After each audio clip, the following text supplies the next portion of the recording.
5 key points ahead of Manchester United versus Arsenal, a historic opportunity for the Red Devils. Ruben Amorim struggling to stay afloat at Manchester United. Mikael Silvestre suggests the key for Amorim to revive Manchester United. I feel sorry for Hojlund.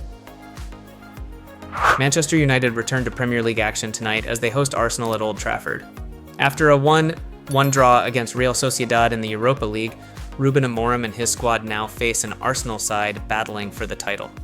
The Gunners are coming off a dominant 7-1 win over PSV Eindhoven in the Champions League and have had extra time to prepare for their trip to Old Trafford.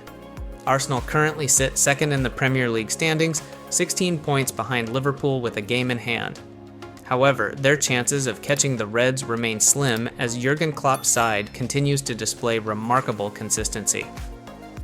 Meanwhile, Manchester United are enduring a forgettable season, sitting 15th in the table with 33 points after 27 matches, far from the European qualification spots.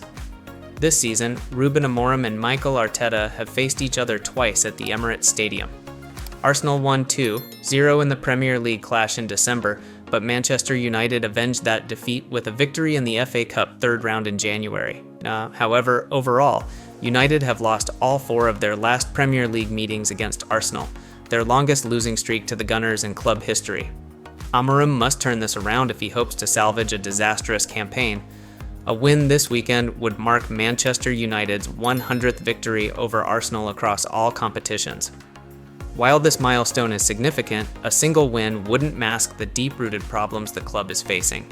Manchester United have only beaten one club more times than Arsenal, Aston Villa, 106 wins. Chido Obi, the 17-year-old striker who left Arsenal to join Manchester United last summer, has made 3 appearances under Ruben Amorim. While he has yet to start a senior match, he may get an opportunity as Rasmus Hojlund struggles through a 19-game goal drought. If Obi plays, he could replicate Marcus Rashford's 2016 moment when the young forward scored a brace against Arsenal in his Premier League debut. This match also marks Mikael Arteta's 200th game in charge of Arsenal in the Premier League. He becomes the 14th manager in history to reach this milestone with a single club and the second youngest to do so, behind Roberto Martinez.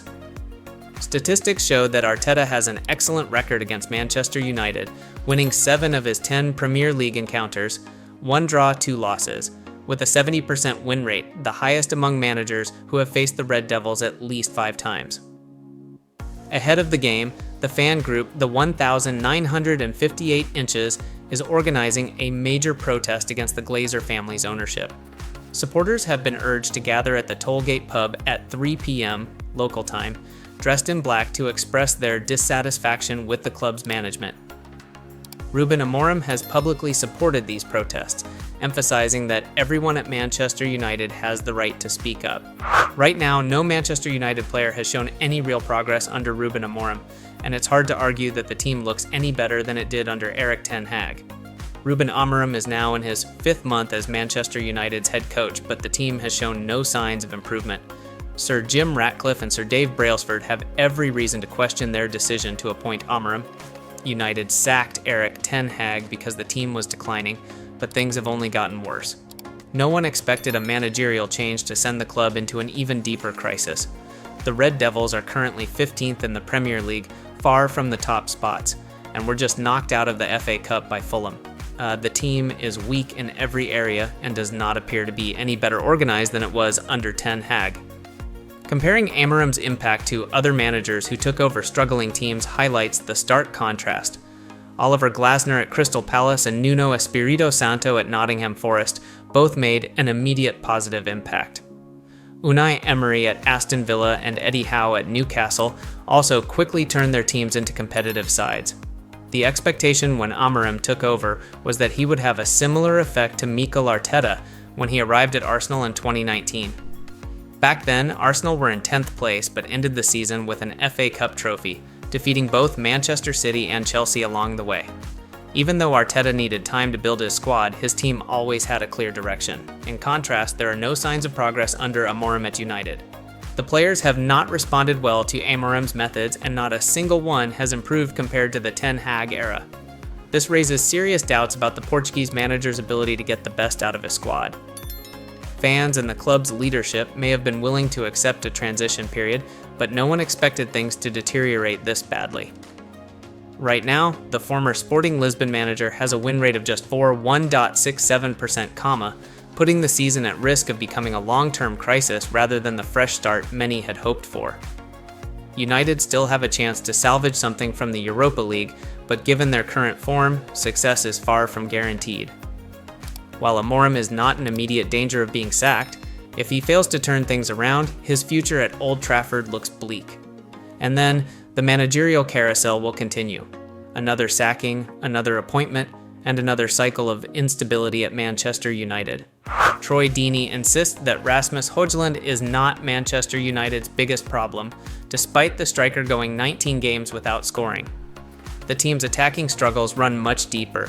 Manchester United is enduring a forgettable season, currently sitting 14th in the Premier League. One of the main targets of criticism has been Rasmus Hojlund, the Danish striker signed from Atalanta for £72 million, who has now gone 19 consecutive matches without scoring. However, former Watford striker Troy Deeney believes Hojlund is not the team's biggest issue. Deeney argues that Hojlund is under immense pressure, taking most of the blame, while the real issue is the overall attacking crisis at United. I feel sorry for Hojlund. In these 19 games, I can't remember a single chance where you could say, he absolutely should have scored that, Deeney told TalkSport. The opportunities he has had haven't been clear-cut. The former English striker also pointed out that United's overall style of play has declined significantly, making it difficult for their forwards to score. The lack of quality in the final third isn't just about Hojlund, it's the entire team. There are certainly areas where he can improve, but he is not the main issue, Deeney said. Hojlund isn't the only United striker struggling. Another summer signing, Joshua Zirkzee, has also been under pressure. The Dutch forward was booed after being subbed off early against Newcastle and even missed a penalty in United's FA Cup loss to Fulham. However, Zirkzee managed to regain some confidence by scoring against Real Sociedad in the Europa League. With the attack misfiring, United finds itself in crisis, and Hojlund has become the main scapegoat. However, Deeney insists that the issue lies within the team's entire system, not just the Danish forward. You're playing for one of the biggest clubs in the world. Stand up, embrace the pressure, and prove your worth, Deeney said, addressing United's players. Hojlund will have a chance to end his scoring drought when United faces Arsenal this weekend. However, as Deeney pointed out, even if Hojlund finds the net, it won't solve all of United's deeper problems.